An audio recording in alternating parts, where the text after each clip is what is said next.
All right, God bless you, and welcome to Monday's edition of the Evening Word. I pray that you all have had a productive and a fun-filled weekend. I certainly did.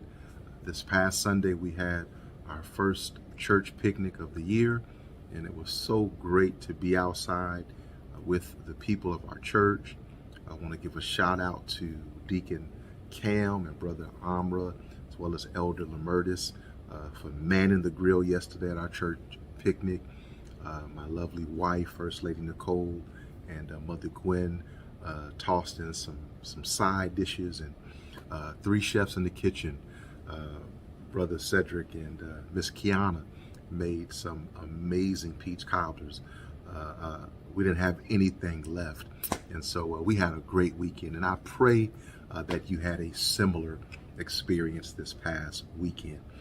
Tonight, I want to, in contrast, deal with what for me is a nerve-wracking topic, but it's one that, as a pastor, you have to deal with, and I know that it's one that we all have to deal with in terms of our life, whether it's in the workplace, people within our family, people in our communities, our neighborhoods, in our church, if you're just a church member or parishioner. And so I want to talk tonight about how to deal with difficult people. Now, I do want to apologize if you are not actively involved in a local church. This may not be as applicable for you in terms of this conversation tonight. I'm really speaking tonight to those inside the church. This has kind of been where my heart has been the last couple of weeks, really dealing with topics and issues around the local church. Now, I do want to also state that although this may be applicable for any church, that what I'm describing tonight may not be a representative of all churches or everyone in church. In fact, what I'm finding is that the number of people who are actually difficult people in any particular congregation are really a small minority. In most cases, a very small minority. The problem is, it's just something about our human nature where we give so much space and place to the voices of those who are spewing the most negativity, or who are behaving in ways that bring the most dissension and division. And so it's not a representation, I should say, of the majority of people in church. And I just want to give that disclaimer because I know that there may be some people who are not churchgoers, some unbelievers who may pass through this live stream. And again, I'm not describing all of church people. And so, the question is, how do we as believers, how do we as leaders, pastors, elders, church members, again, managers, supervisors, parents, how do you deal with difficult people? Again, our emphasis is specifically the church tonight, but I think that this has application in all of our life. Now I will say, as Jesus taught the disciples on how to build the church, a key command, a chief command, if you will, be is to love people, to love them in at times what seems like unbearable or unusual ways. In other words, God will stretch us beyond what we think is possible. And so I want to kind of deal with how to deal with negative people, and we'll begin with this one. The first thing that I think you have to do when dealing with negative or difficult people in the church is that you have to filter their negative talk. In other words, you have to ask yourself, what this person is saying, does it line up with truth? is it true? Now, if it's not true, then you can dismiss it quickly so that it won't begin to control you. Because what happens is when you give space and place to falsehood about yourself or about the church, what you do is you validate the person offering it. In other words, how you respond to the negative talk really goes a long way in dictating how much life that negative talk is going to have within your particular congregation or within your particular sphere of influence. And so when you fuel them by your response, by giving it space and place, by interacting, by having conversation, dare I say gossiping, then you're simply fueling that particular individual for further negativity about you or your church. Ultimately, what we ought to be looking for in any interaction is the truth and not somebody's opinion about the truth. And that's what we get a lot of times. Now here's something I've come to understand when we talk about truth as it pertains to difficult people and conversation in the church and the way people behave in the church. Unless you have firsthand account of what you are discussing, then you have no evidence of the truth of it. All you have is opinion and speculation. And so it's very important that when we are approached by people with negative talk, that we don't give any space or place for it. My pastor, when we were growing up, taught us about the spirit of Belial out of the Old Testament. And there's this spirit, there's this pattern where people will drop off half truth and then move on and leave half truth there for people to kind of ponder over. And what happens is you end up getting stuck in that half truth. You begin to obsess over it, and what happens is it begins to grow and morph and change. And growing up, you may have played the telephone game, and how it was at the beginning rarely is what it is when you get to the end of the game. As it passes from person to person, the story changes. And so there's a spiritual component to that, the spirit of Belial, half-truth, deception, lie, slander, that we have to guard against. So we have to filter that. Now, on the flip side of that, we do have to learn when necessary, right? So criticism in and of itself is not negative, right? So if there is an element of truth in the criticism, then it would be unwise to dismiss it. And so when dealing with difficult people, occasionally there's some truth in their observations.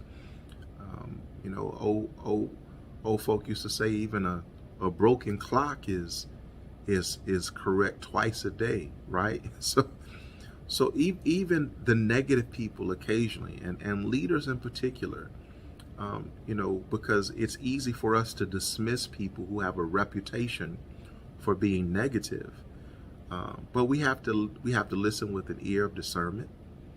And if there is levels of truth, then we can't be so arrogant or so prideful that we can't be humble and teachable in that moment. So we got to filter the negative talk, but then we do need to be open to learning, right?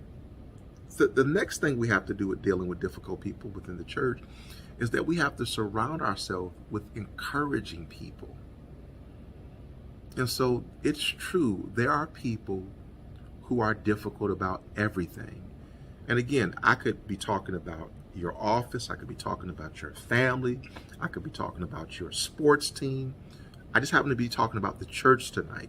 And yes, even in the church, there are people who are negative or are difficult about everything. They'll never be encouraging. They're pessimistic. They're very melancholy. Their approach on life, I call it the Eeyore, mentality. That's the character from Winnie the Pooh who always had this doom and gloom disposition and outlook on life. There are some people in church who are like that. That's the reality of it. I don't care how much you pray and how much you praise and worship. The church could be going up in high praise, and they'll find something to point out, in terms of the music. The musician is off, or the choir didn't hit the note, or the light went out up there. I mean, they'll just find something. Those people exist, but we can't allow the minority to drive the atmosphere. And so one of the ways of resisting that is then you have to be intentional, about seeking out people who are positive, people who not only talk about faith, but walk in faith. These are people who have great attitudes. They are supportive of the vision of the church. They're supportive of individuals. They are Jesus lovers. There are some people in my life that I just am amazed by, because I know their life and I've never seen them unhappy. I've never seen them downing other people. I've never seen them talk negative about someone else or circumstances. They're just always upbeat. They're Jesus lovers. And so you have to find a core of people in your faith community who can encourage you and whom you can encourage, and then walk out your life with them, right? Again, leaders. These are the people who we should be looking for in terms of helping to do the work of the ministry. It's not always the individual who's the talented or the most gifted. Attitude means a whole lot. People's level of faith, their ability to be positive, to be upbeat, to trust when they can't see. All of that comes into play. And so we have to be deliberate about finding people and then surrounding ourselves with people within our community that are encouraging, right? Then the next thing is, remember, difficult people are difficult to others. And this is one that I had to learn, right? Because I used to take everything personal, but what I have to realize is that it often helps me to reconcile that a difficult person is not just difficult to me, they're difficult to everyone, right? I work for a company, and we have a piece of functionality in our software where we analyze the feedback from students. And one of the things that we do is we identify if a student is a student who tends to be negative or positive based on their feedback, right? And so the whole idea is that as a college professor, and I'm being reviewed by my students, if there's a student who is negative in their comment, before I take it personal, let's learn a little bit about this student. Is this a student who tends to be negative, or is this a student who tends to be positive? The idea is consider the source. So if the student is negative every time they evaluate a class or an instructor, I got to take that with a grain of salt, right? That's just a negative student. But if it's a student that tends to be very positive and they say something negative, well, now I may want to look into that a little bit more. The point of that story is that there are some people who are just negative. They're negative to you. They're negative about your church. They're probably at your church because people got tired of them being negative at the church they were at and told them to go or drove them out somehow, made it so uncomfortable for them that they now are at your church. They're now at your job. They now want to be attached to your family, right? So it's important to remember that difficult people are difficult to other people. right? And the only way you will ever shut down the person who is always difficult is to refuse to give them an audience for their negativity. That's how you shut it down. So I'm learning that when people want to come with me or come to me or come at me with negativity, I don't give them an audience, right? You're not going to talk to me about somebody who's not present, right? And I'm learning to do that even as a pastor, where in one sense, yes, I want people to be able to feel comfortable to talk to me about things that are happening in their lives, but when we start to move into that area of slander or gossip or opinion about people's situation, or you telling me their business in a a very poorly veiled prayer request. Pastor, we got to pray for, such and such because what's going on in their house. And I'm like, well, no, I don't know. and they should be the people telling me, not you. And so shut down the negative people by refusing to give them an audience. But the more they're given an audience, a voice, the more they bring other people into their negativity, right? And if the same attention is placed on people who are negative, that's going to expand. And so if we place that attention rather on people who are positive, then the influence will be more on the positivity. And so just remember it. Don't take it personal. Some people just miserable. What's the old adage? Misery loves company. Right? It's the truth. Now, the next thing is probably one of the most difficult in this is that you do have to confront untruth. Now I'm not suggesting we go on a witch hunt and, that we go about the business of, calling out and blasting everybody. But you should try to stop the spread of falsities if you hear them being repeated or told to you. So what I'm learning to do is not just observe the people who are talking negative, but watch the people who are listening to the negativity. Because my question is, if you're really about the vision of the ministry, if you're really about your pastor, if you're really about your first lady, if you're really about the integrity of this faith community, why are you listening to that? Why aren't you shutting that down? Why aren't you confronting that person? Right? Right? We're given biblical permission to confront one another in love. Certainly when that person is spreading dissension among the ranks. And so I'm starting, as I get older, to take issue not just with the originator of the negativity, but I want to know why you, deacon, I want to know why you, preacher, I want to know why you, elder, I want to know why you, man of God, woman of God, I want to know why you ain't shut that down. And I'm holding myself to the same level of accountability, right? Because, some of the worst, or I should say it this way, some of the most negative people associated with the church are clergy. And we can talk about the reasons why, but it's a lot of jaded preachers, a lot of jaded pastors. And if you're not careful, you'll get sucked up into a bunch of negativity. And I'm learning to tell my brothers and sisters in the Gospels, I'm not that person. Right now, if you want to pray about the situation, if we want to work through to a solution, but I'm not going to give you an hour of my time for you to talk to me negatively about your church, about your people, about that man across town or that woman's ministry across town. We're not going to do that. Right? So we have to confront untruth. Again, don't embarrass people. Don't treat them harshly. We're to treat everyone with love. But we can go about the business of handling disagreements biblically, but we cannot ignore them.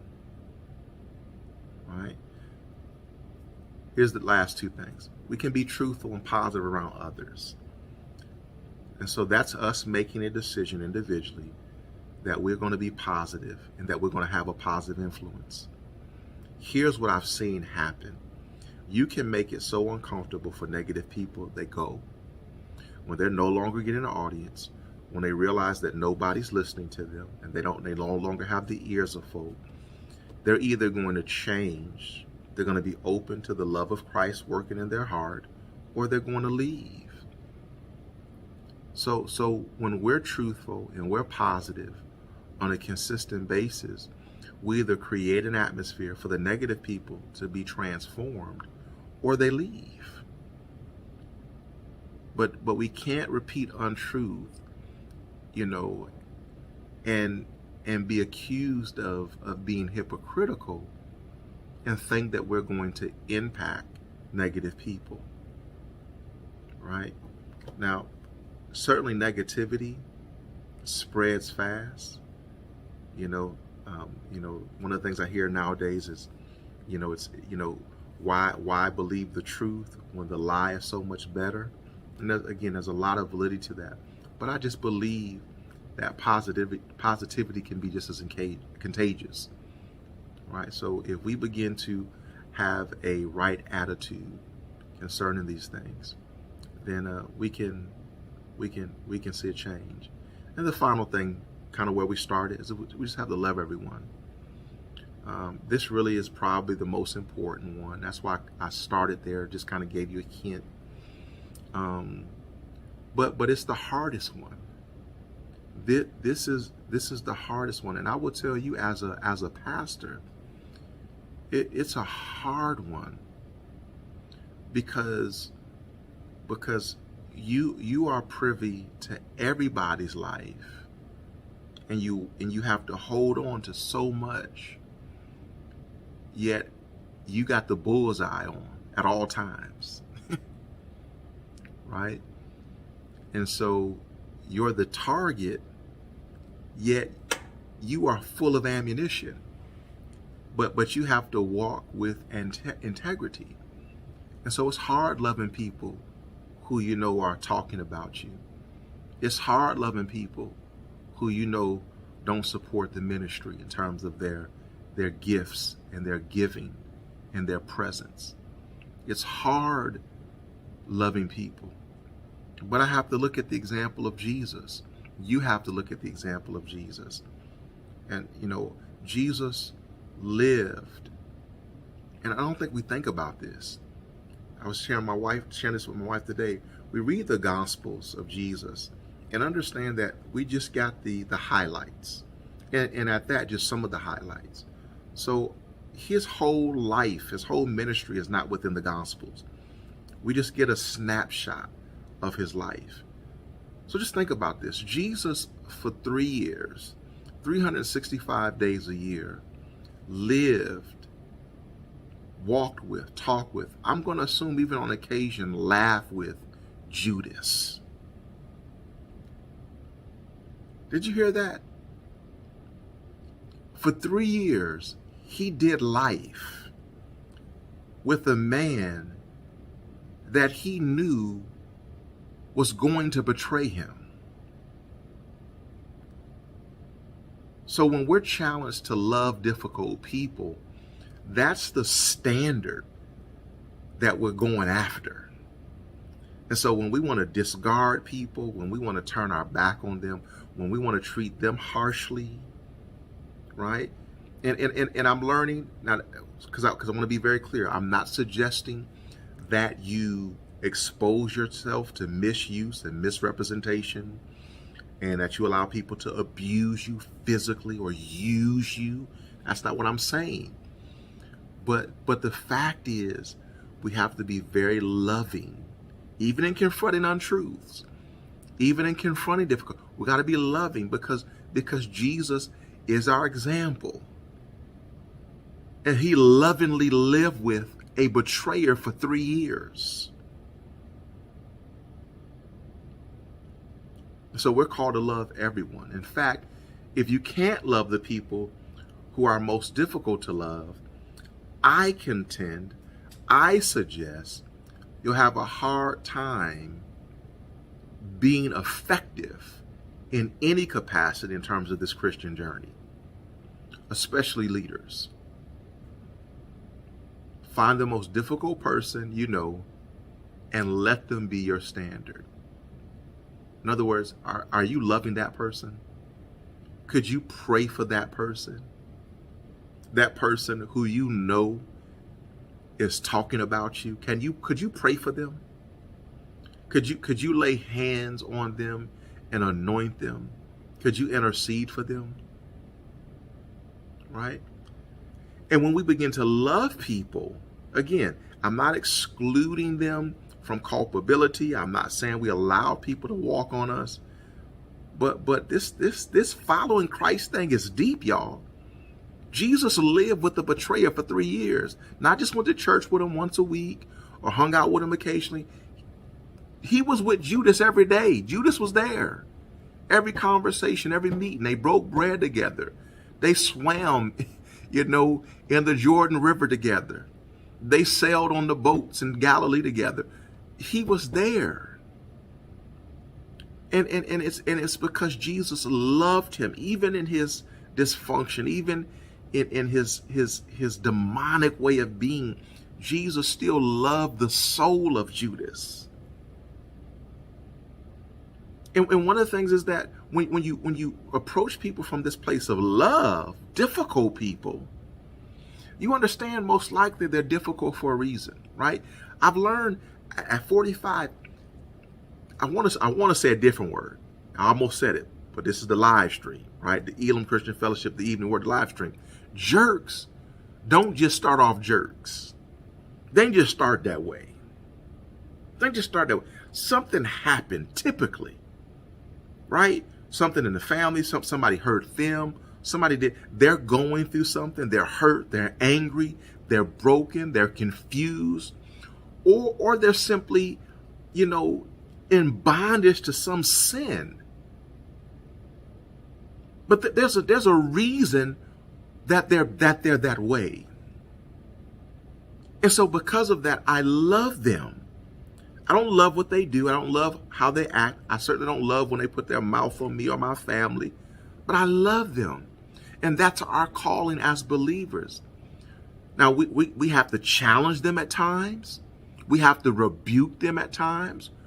We may even have to withdraw them from the fellowship for a season, which are all part of the discipleship process. But we have to first love them. And what I found is that as you love people, then you can actually begin to temper their negativity, or at least lessen their value. All right? There's always going to be difficult people. That's part of ministry. That's part of church. That's part of life. And learning to deal with difficult people effectively is going to make your life better. Again, doesn't mean that your feelings won't ever be hurt. Does not mean that you won't ever be angered by what they say or how they behave. But it will lessen. It will lessen. I'm at the place now because I'm so clear about who I am in the Lord. It doesn't bother me. It really moves me. And I don't want to sound like I'm super saintly. It really moves me to a deeper place of prayer, to pray for them. That because when you begin to engage in behavior and conversation with the intent of causing dissension, division, to spread negativity, man, there is something internally that you're dealing with, and I pray for you, right? Now, where I have to watch myself is when people mess with my wife, my children. Now, y'all pray for me. I still ain't there yet. Now, you mess with my wife or my children, I ain't there yet. I still want to put my hands on people. But as far as me, say what you want to say about me. Your commentary, your opinions. It is what it is, right? I'm going to pray for you. And I'm going to love you. Now, I may not fellowship with you, because we can talk about that. Loving you doesn't mean I have to be with you. I don't have to fellowship with you. I don't have to have dinner. I ain't got to invite you over my house. You don't have to be within my circle. I love you. Love you from over there. You stay on that last row. Right? But I'm gonna love you. I'm gonna pray for you, and hope that God does the work in your life. as he's doing work in all of our lives. Because here's the deal. All have sinned and fallen short of the glory of God.